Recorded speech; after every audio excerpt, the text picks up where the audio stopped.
warahmatullahi wabarakatuh. Dalam kesempatan hari ini kita akan membahas tentang ayat dan hadis tentang kelangkaan ataupun tentang scarcity. Nah, kita tahu bahwasanya yang menjadi pokok kajian dari ilmu ekonomi itu adalah bagaimana kita bisa mengoptimalkan sumber daya yang ada untuk memenuhi kebutuhan ataupun keinginan dari manusia yang tidak terbatas. Kenapa? Kalau kita tidak bisa memanfaatkan sumber daya yang ada, maka nanti akan muncul permasalahan yaitu yang disebut dengan istilahnya kelangkaan ataupun scarcity. Makanya dalam pembahasan ilmu ekonomi yang dibahas adalah apa yang kita produksi, bagaimana kita memproduksi, dan berapa yang kita produksi. Hal ini dilakukan agar kita bisa menghindari yang namanya scarcity ataupun kelangkaan. Di dalam konsep ekonomi konvensional, bahwasanya menjadi faktor terjadinya scarcity atau kelangkaan itu karena keinginan manusia yang tidak terbatas. Sedangkan sumber daya yang ada di dunia menurut konsep konvensional itu jumlahnya terbatas. Sedangkan di dalam Islam, di sini terkait dengan keterbatasan sumber daya alam, dalam Islam ditemukan sejumlah ayat yang jika difahami secara harfiah, secara tekstual akan menimbulkan kontradiksi. Kenapa? Karena sebagian ayat menjelaskan bahwasanya sumber daya itu terbatas, di ayat lain menjelaskan bahwasanya sumber daya itu tidak terbatas. Sehingga dalam hal ini terkait dengan kelangkaan atau scarcity ada dua pendekatan utama. Pertama, pendekatan mazhab ataupun mengikuti pemikiran dari Bagir Shouder, dan yang kedua mengikuti mazhab atau pendekatan dari kelompok mainstream. Yang pertama dari pemikiran Bagir Shouder. Mazhab ini berpendapat bahwasanya ilmu ekonomi tidak pernah bisa sejalan dengan Islam, sehingga ketika kita merumuskan suatu ilmu ekonomi Islam, maka kita harus melupakan ilmu ekonomi yang ada.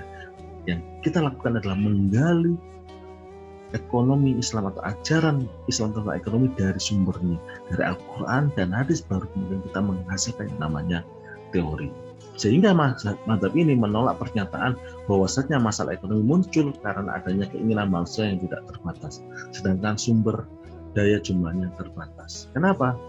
Karena merujuk pada ayat Al-Quran, salah satunya surah Al-Qamar ayat 49, inna kulla syai'in khalaqnahu biqadar, bahwasanya sesungguhnya kami Allah telah menciptakan segala sesuatu itu dengan takarnya. Ketika diciptakan sesuai dengan takarannya, maka semua sudah disesuaikan. Semua sudah disesuaikan dengan kebutuhan manusia dan juga makhluk hidup yang ada di dunia. Terkait dengan keinginan manusia yang tidak terbatas juga ditolak. Menurut mazhab Bagir Shouder, manusia akan berhenti minum jika dahaganya sudah terpuasa.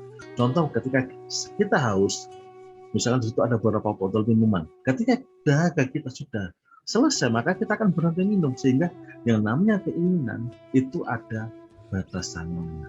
Sehingga menurut mazhab Bagir Shouder, masalah ekonomi itu sebabnya apa? Bukan karena kelangkaan atau scarcity, tetapi karena adanya distribusi yang tidak merata dan adil akibat sistem ekonomi yang membolehkan eksploitasi pihak yang kuat terhadap pihak yang lemah. Artinya apa?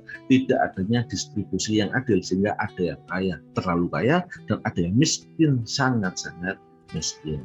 Tokoh mazhab ini adalah Muhammad Bagir Shouder, Abbas Mirakot, Bagir Al-Hasan, dan Kadil Sadr. Ini pendekatan yang pertama. Pendekatan yang kedua ini mengatakan bahwa masalah ekonomi itu muncul karena sumber daya yang terbatas yang dihadapkan pada keinginan manusia yang tidak terbatas. Jadi mengutip ayat surat Al-Baqarah ayat 155, wa lanabluwannakum bisyai'in minal khaufi wal ju'i wa naqsin minal amwali wal anfusi wal thamarat wa basyirus sabirin. Yang artinya, dan sungguh kami akan memberikan cobaan kepada kamu. Cobaan apa? Minal khauf, ketakutan, ju, kelaparan. Berarti kan masalah ekonomi, kelaparan. Wa naqsin minal amwali wal anfus, dan kekurangan harta dan juga jiwa, wa thamarat, dan buah-buahan. Artinya apa? Di dalam ayat ini Allah sudah menegaskan bahwasanya nanti manusia itu akan diuji oleh Allah dengan segala bentuk kekurangan, baik dalam kekurangan keturunan atau kekurangan harta dan juga kelaparan. Ini berdasarkan Al-Baqarah ayat 155. Sedangkan terkait dengan keinginan manusia yang tidak terbatas, ini juga mengutip pada surat Takatsur. Nah, bagaimana kita bahas di pertemuan sebelumnya, alhaakumut takatsur hatta zurtumul maqabir, yang menyebutkan bahwasanya manusia itu akan terus berlomba-lomba, terus bermegah-megah. Sampai kapan?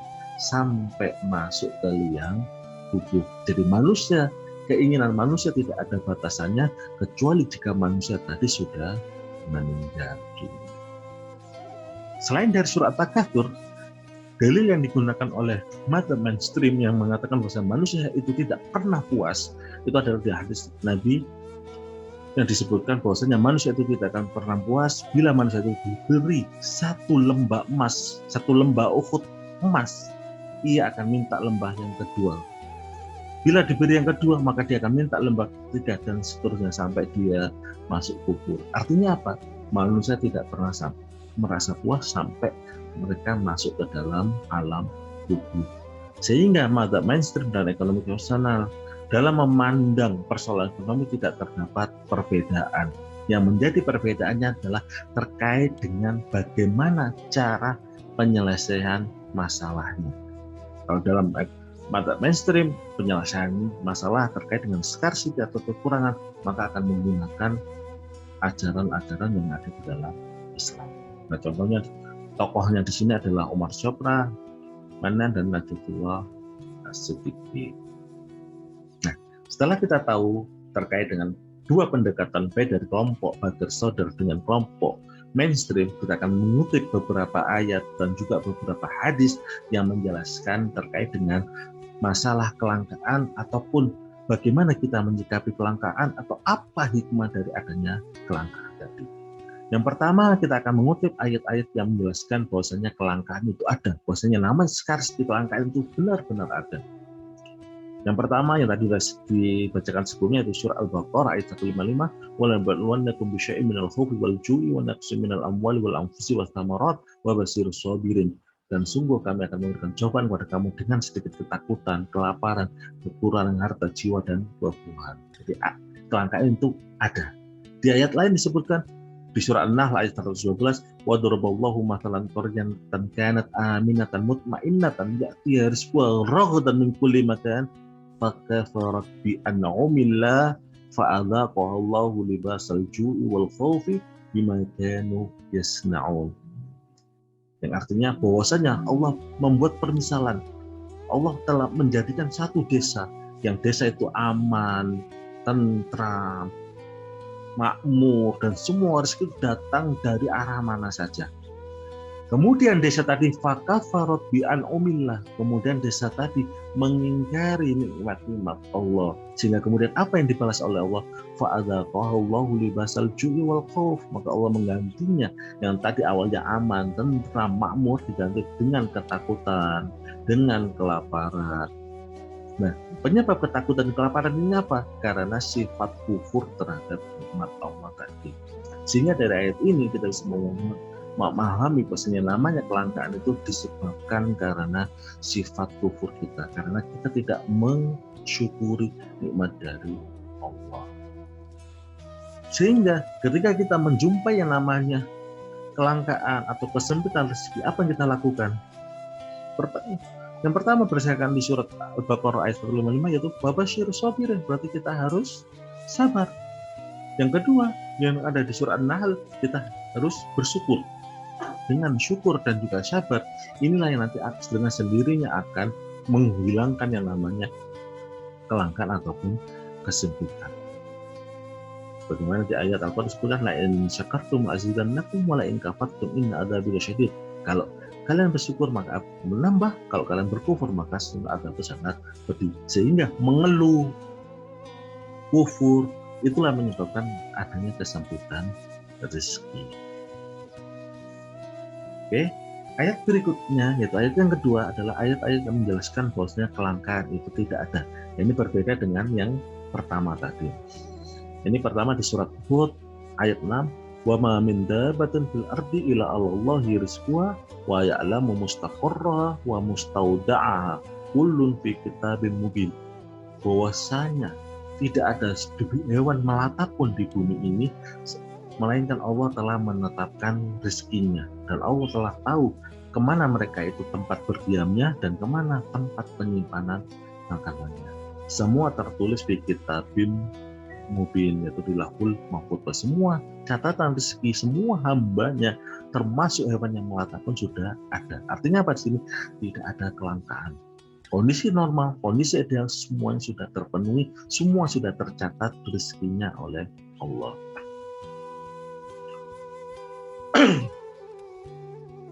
Ayat lainnya, wa atakum min kulli ma sa'altumuhu wa in ta'uddu ni'matallahi la tuhsuha innal insana la zalumun kafar. Artinya, dan Allah telah memberikan kepadamu segala apa yang kamu minta. Wa katakum min kulli ma sa'altumuhu, semua apa yang kita minta telah diberikan oleh Allah. Wa in ta'uddu ni'matallahi la tuhsuha. Kalau kita menghitung nikmat Allah, maka kita tidak akan bisa menghitungnya. Namun yang menyebabkan kelangkaan itu apa? Karena innal insana ladzalumun kafar. Jadi kondisi normal, kondisi ideal tidak ada yang namanya kelangkaan. Yang menyebabkan kelangkaan karena ada orang yang berbuat zalim dan ada orang yang kufur atau mengingkari nikmat Allah. Ayat yang ketiga, huwallazi khalaqalakum ma fil ardi jami'an. Dan Allah lah menciptakan segala sesuatu yang ada di bumi. Artinya apa? Sudah diukur, sudah ditetapkan, sudah ditentukan nasib ataupun rezeki dari masing-masing kaum, masing-masing makhluk yang ada di dunia. Kelompok ketiga atau ayat yang ketiga adalah ayat-ayat yang menjelaskan bahwasanya segala sesuatu yang telah diciptakan secara seimbang. Nah, ini berdasarkan pada surat Fussilat ayat 10, wa ja'ala fiha rawasiya min fawqiha wa baraka fiha wa qaddara fiha aqwataha bi arba'ati ayyamin sawa'an lis-sa'ilin. Yang artinya di sini adalah dan Allah menciptakan di bumi ini gunung-gunung yang kokoh di atasnya. Dia memberkainya dan dia menentukan padanya kadar makanan-makanan penghuninya. Wa qaddara fiha aqwataha. Jadi Allah telah menentukan segala sesuatu kebutuhan dari makhluk yang ada di bumi ini. Itu semuanya sudah ditentukan oleh Allah untuk menciptakan keseimbangan yang ada di bumi. Wal ard, ayat lainnya, wal arda madatnaha wa alqaina fiha rawasiya wa ambatna fiha min kulli syai'in mawzun. Dan kami telah menggambarkan bumi dan menjadikan padanya gunung-gunung dan kami temukan pada segala sesuatu menurut ukurannya. Jadi Allah telah menciptakan keseimbangan yang ada di bumi. Semua sudah ada takarannya, semua sudah ada ukurannya, semuanya sudah diciptakan secara seimbang oleh Allah. Ayat lainnya, wa in min syai'in illa indana khazainuhu wa ma nunazziluhu illa biqadarin ma'lum. Nah, ini ayat-ayat ini juga yang menjelaskan bahwasanya semua sudah ditentukan secara seimbang. Yang artinya dari ayat ini adalah dan kami tidak menurunkannya melainkan dengan ukuran yang tertentu. Wa ma nunazzilu illa biqadarin ma'lum. Semua ditentukan sudah dengan ukurannya. Ataupun di surat Al-Qamar lagi, inna kulla syai'in khalaqnahu biqadar. Sesungguhnya kami telah menciptakan segala sesuatu sesuai dengan ukurannya. Di surat lain Ar-Ra'd, wa kulla syai'in indahu bimiqdar. Dan segala sesuatu pada sisinya ada ukurannya. Jadi ayat-ayat ini menjelaskan bahwa semua yang ada di bumi ini sudah ada ukurannya, ada ada takarannya dan semua diciptakan untuk menjaga keseimbangan yang ada di bumi. Ayat yang keempat itu adalah ayat yang menjelaskan bagaimana kita menyikapi adanya kelangkaan ataupun keterbatasan. Bagaimana di surat Al-Mulk ayat 15, walladzi ja'ala lakumul arda dhalulan famshu fi manakibiha wa kulu min rizqihi wa ilaihin nusur. Dan dialah Allah menjadikan bumi itu mudah bagimu, maka berjalanlah di penjurunya wa kulu min rizqi dan makanlah sebagian dari rezekinya dan hanyalah kepada kamu dikembalikan. Artinya apa di sini? Ketika kita menjumpai kesempitan, ketika kita menjumpai kelangkaan di suatu tempat, maka yang kita lakukan apa? Famshu fi manakabiya, ataupun dalam arti kita harus pindah, kita harus hijrah ke tempat lain untuk mencari rezeki yang ada. Karena apa? Rezeki Allah mungkin saja saat ini itu terbatas di suatu daerah, tetapi dilapangkan di daerah yang lain. Maka Kuncinya adalah famsufi manakibiya, maka kita berjalan di bumi ini. Wa kulu min rizki, dan makanlah dari rezeki. Nah, ketika ada perintah di sini berarti memakan rezeki yang baik berdasarkan materi yang minggu sebelumnya. Kenapa? Wa ilain nusur, karena kita ditekankan di situ bahwa nantinya kita akan kembali kepada Allah, kita akan diminta pertanggungjawaban oleh Allah. Maka ketika memakan rezeki, memakan rezekinya dengan cara yang halal. Ayat berikutnya, فَإِذَا قُضِيَتِ الصَّلَاةُ فَانْتَشِرُوا فِي الْأَرْضِ وَابْتَغُوا مِنْ فَضْلِ اللَّهِ وَاذْكُرُوا اللَّهَ كَثِيرًا لَعَلَّكُمْ تُفْلِحُونَ. Ketika kita sudah menunaikan kewajiban kita ibadah kepada Allah, maka kita dibolehkan untuk bertebar kabar, untuk mencari rezeki dengan berbagai cara. Yang penting caranya adalah halal. Jadi Allah tidak memerintah kita untuk 24 jam ibadah, tapi kalau sudah selesai ibadah kita dibolehkan untuk mencari rezeki kita dengan cara yang halal. Kenapa? Mencari rezeki dengan cara yang halal itu juga termasuk dalam bagian ibadah. Ayat-ayat ini menjelaskan bahwasanya yang namanya kelangkaan itu sifatnya adalah relatif. Bisa jadi di suatu daerah itu langka, tetapi di daerah lain tidak. Di daerah A langka, di daerah yang lain juga tidak, dan seterusnya. Sehingga perintah Allah kepada kita adalah untuk mencari, bukan hanya berdiam diri, mencari rezeki dengan cara yang halal. Yang kelima, itu adalah ayat-ayat yang menjelaskan hikmah adanya keterbatasan dan kelangkaan. Bagaimana di surah Asy-Syura ayat 27, walau basatallahu rizqa li ibadihi labaghaw fil ardi walakin yunazzilu biqadarin ma yasha innahu bi ibadihi khabirun basir. Kalau seandainya Allah ingin menjadikan semua makhluk di bumi itu kaya, bisa. Walau basatallahu rizqa li ibadihi, tetapi itu tidak dilakukan oleh Allah. Kenapa? La baghaw fil ard. Kalau semuanya kaya, maka semuanya akan melampaui batas. Makanya apa jawaban itu? Walakin yunazzil biqadari ma yasha. Dan Allah menentukan sesuai dengan yang Allah kehendaki. Innahu bi ibadi khabirun basir. Allah Maha mengetahui dan Maha melihat terhadap apa yang dilakukan oleh hamba-Nya. Jadi salah satu hikmah dengan adanya kelangkaan adalah agar manusia tidak melampaui batas. Adanya kelangkaan saja melampaui batas, apalagi kalau semuanya dikayakan, semuanya dilapangkan rezekinya, maka besar kemungkinan manusia akan melampaui batas. Ayat berikutnya, kalla innal insana la yadghu ar-ra'ahu istaghna. Ketahuilah bahwasanya manusia itu benar-benar melampaui batas. Kapan? Kalau dia merasa serba cukup. Nah, lagi ini hikmah kenapa kok ada kelangkaan di bumi. Sekarang kalau misalkan kita nggak pernah sakit, kita nggak pernah kekurangan, kita nggak pernah merasa miskin, kita nggak pernah merasa kurang, semuanya cukup. Apa yang terjadi? Pernah nggak kita berdoa kepada Allah? Pernah nggak kita meminta kepada Allah? Enggak. Allah innal insana la yatgha, maka manusia akan melampaui batas kalau dia sudah merasa semuanya serba cukup. Tadi ayat-ayat yang membahas tentang kelangkaan, kita sekarang berpindah kepada hadis-hadis yang membahas tentang kelangkaan. Hadis pertama yang diriwayatkan oleh Ibnu Mas'ud, an Ibnu Mas'ud radhiyallahu anhu an Nabi sallallahu alaihi wasallam qala inna ruhal qudus nafasa fi ra'i anna nafsan lan tamuta hatta tastakmila rizqaha ala fattaqullaha wajmil fit talab.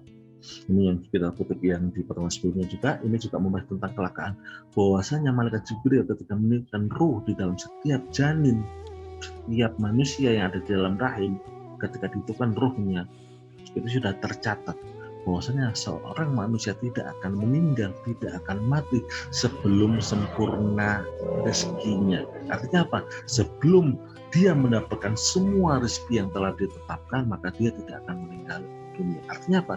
Yang mengejar kita itu bukan hanya kematian, tetapi juga rezeki. Rezeki juga lah yang mengejar kita. Maka perintahnya apa? Ala fattaqullaha wa ajmilut talab. Maka bertakwalah kepada Allah dan carilah rezeki dengan cara yang baik. Di riwayat lain disebutkan bagaimana yang ini kita bahas minggu lalu, wala tastati'u rizqa khudu ma halla wa da'u ma hurrim. Maka jangan pernah kita menganggap bahwasanya rezeki itu terlambat. Ambillah dengan cara yang baik, yang halal, dan tinggalkan yang haram. Hadis berikutnya yaitu hadis dari Zaid bin Sabit, radhiyallahu anhu annahu sami'a Rasulullah sallallahu alaihi wasallam qala, bahwasanya Zaid mendengar dari Rasulullah Rasulullah bersabda, "Man kana fi dunya hammahu farraqallahu alaihi amrahu." Barang siapa yang menjadikan dunia itu sebagai tujuannya, maka Allah akan mencerai berikan urusannya. Wa ja'ala faqrahu baina 'ainaihi, dan akan membuat di matanya itu serba kekurangan.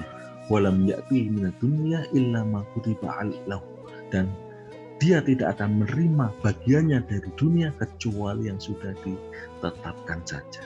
Tetapi sebaliknya, wa man kana til akhiratu niyatahu jama Allah amrohu. Barang siapa menjadi akhirat itu adalah niatnya atau tujuannya, maka Allah akan mengumpulkan segala urusannya. Wa ja'ala ghinahu fi qalbihi, dan menjadikan matanya itu serba kecukupan, memberikan sifat qanaah di dalam hatinya.